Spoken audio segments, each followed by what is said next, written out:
حقایق تازه و شوکه کننده آریانا سعید در کشور استرالیا و حمله وحشیانه بالای آریانا سعید در این کشور و فرار آریانا سعید از کشور استرالیا به کشور ترکیه. اکنون صحت آریانا سعید چگونه می باشد؟ افشای حقایق و رازهای پشت پرده زندگی آریانا سعید با اسیب در ترکیه. من در این ویدیو پیرامون حقایق همین ماجرا خواهم پرداخت، پس در ادامه با کانال دنیا اینفو باشید.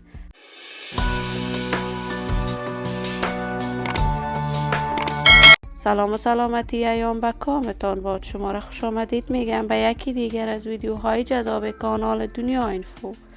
برای دوست شدن با این کانال علامت سابسکرایب را فشار دهید تا از ویدیوهای دیگر کانال دنیا اینفو هم آگاه شوید.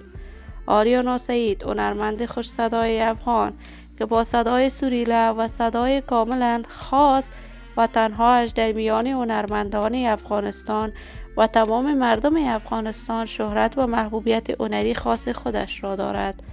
تمامی کودکان، بزرگان و کهنسالان به صدای آریانا سعید آشنایی دارند.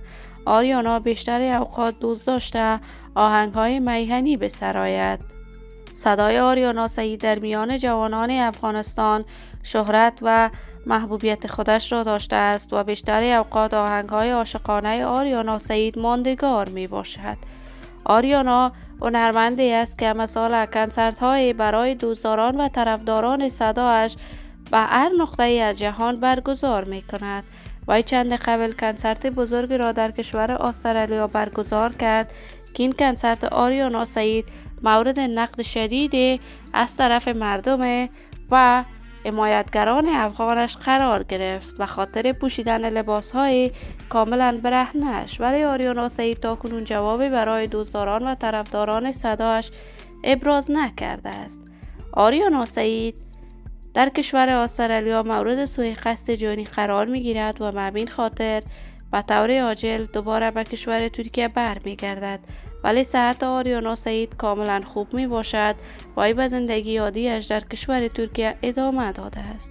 من آرزوی موفقیت، سعادت و خوشبختی برای این بانوی هنرمند از بارگاه عزت الله عزال تمنا دارم.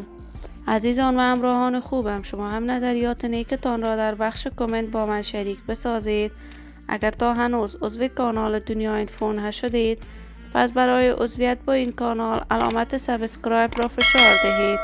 صحت و سلامتی برای شما نازنینان از بارگاه عزت الله عزال تمنا دارم. تا درود دیگر همه شما خوبان را به الله منان سپرده موفق و کامگار باشید.